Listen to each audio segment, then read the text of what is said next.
Hello everyone, I'm Tet, and this is going to be my video explaining the zigzag movement technique in Crash 1. Now, zigzagging is an interesting thing in this game in that it's actually something that takes a lot of time to get good at, but it's still different than other things like general skill in the game. Zigzag sometimes deters people from running this game, and I kind of want to make this video to sort of explain some things and show different ways you can go about it and how you can just try to improve it as you play. So I have a hand cam here. It's kind of weird with my setup. I'm going to have to be playing off Amarek to show this off, but at least I'll be able to do a hand cam because that naturally should be in this kind of thing. But first I'm going to talk about controllers.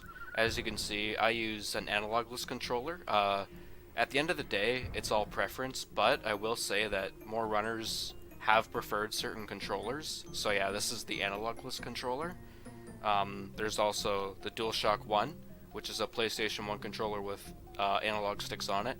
The DS2, which is like the PS2 controller, and all sorts of other controllers. Now, it's a good idea, if you can, to try different controllers, see what you like. Give them all a go. Some people ache more when they use certain controllers, some people prefer a softer D-pad or a harder D-pad. You just have to play around. It's also worth noting that some D-pads on controllers you have may not be that built in already, as we call it, which means the D-pad isn't as soft. You just have to use it a bunch and it gets softer, which may improve your zigzag. So yeah, play around with different controllers. Also, some different colors of controllers have slightly different D-pads. The white one, this controller, has a bit of a different D-pad than the gray one. I prefer the white one. I used to use the gray one, but I prefer the white one. There's also different weights on controllers. Some may give you a better grip. It's all worth testing. So yeah, about zigzag itself. Zigzagging will most likely hurt a bit when you're first doing it, but that's where the idea of limiting yourself comes into play. You need to know your limits with this game to be able to do well in it.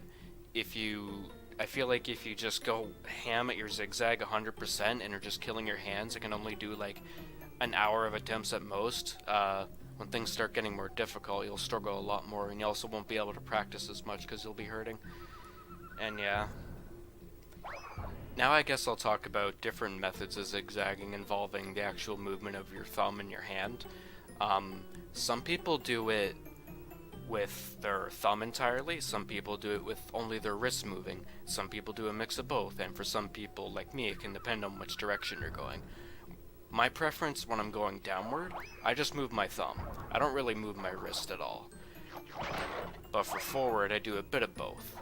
Like you can see my thumb moving, but my wrist is also doing a lot of it.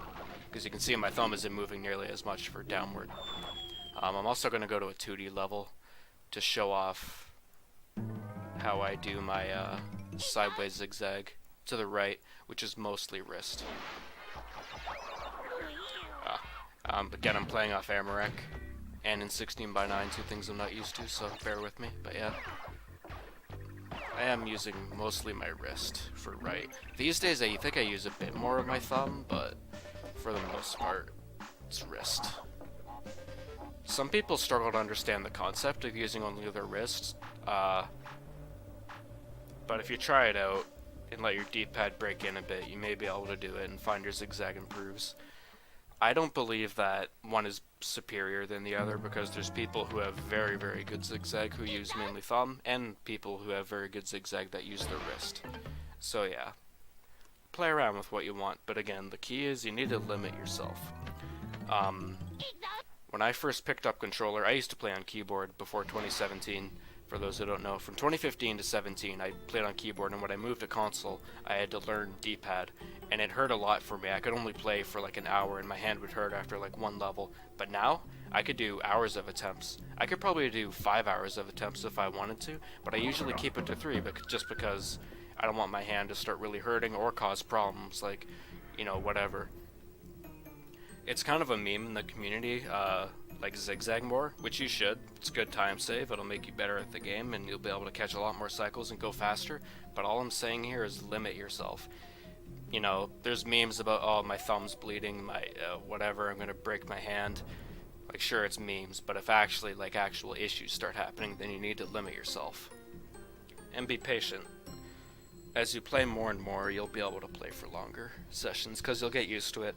You may also develop calluses. You probably will develop calluses. I have calluses on all my fingers and all my thumbs. It's nothing to worry about.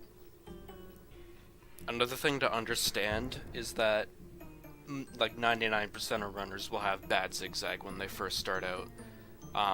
It takes time to get good at it, it takes time to find your rhythm, it may take you a while to find a controller that you like, controllers break and then you have to get used to a new one, which really sucks for zigzagging, but yeah, just take care of your controllers and try. Now when you first start out zigzagging, you'll probably just be new to the game anyway, so you won't have good movement and good skill in terms of things that aren't zigzag to catch the fastest cycles. And it just won't matter as much, so you can do quote-unquote slow zigzag and it'll still save you a lot of time throughout the run. A way you could go about it is when you're zigzagging, you're alternating the directions in the air, right? Like, we know that, it's obvious.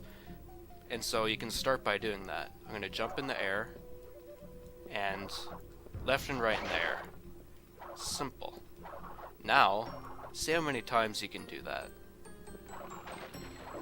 Again, I'm playing off AMREC, so I have input delay. Try that out. Try using your wrist only. Try using your thumb only.